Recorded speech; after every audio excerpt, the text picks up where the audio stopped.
الحمد لله رب العالمين والصلاة والسلام على رسوله الأمين وعلى آله وصحبه أجمعين ومن تبعهم بإحسان إلى يوم الدين. أما بعد فأعوذ بالله من الشيطان الرجيم. بسم الله الرحمن الرحيم. إن الله لا يغفر أن يشرك به ويغفر ما دون ذلك لمن يشاء ومن يشرك بالله فقد ضل ضلالا بعيدا. رب اشرح لي صدري ويسر لي أمري واحلل عقدة من لساني يفقهوا قولي. سبحانك لا علم لنا إلا ما علمتنا إنك أنت العليم الحكيم. رب يسر ولا تعسر وتمم بالخير. اللهم رب زدني علما. معزز حاضرین اور پردہ نشین خواتین، اللہ رب العالمین کا فضل و کرم اور اس کا احسان ہے کہ اس نے ہمیں اسلام جیسی دولت سے مالا مال کیا اور نبی آخر الزمان محمد عربی صلی اللہ علیہ وسلم کی امت میں ہونے کا شرف بخشا ہے. اللہ تبارک و تعالی ہمیں اس دین، ایمان اور عقیدے کی حفاظت کی توفیق عطا فرمائے. آمین یا رب العالمین. 3 ہفتے سے یہ کتاب شروع کی گئی ہے جو نواقض الاسلام سے موسوم ہے. نواقض الاسلام یعنی اسلام کو توڑ دینے والے اعمال یا افعال یا کام.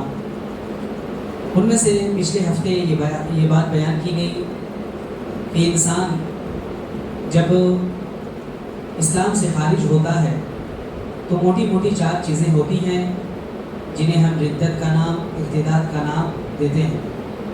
یعنی اسلام کو چھوڑ دینا، یا اسلام سے نکل جانا، یا ایمان سے خارج ہو جانا.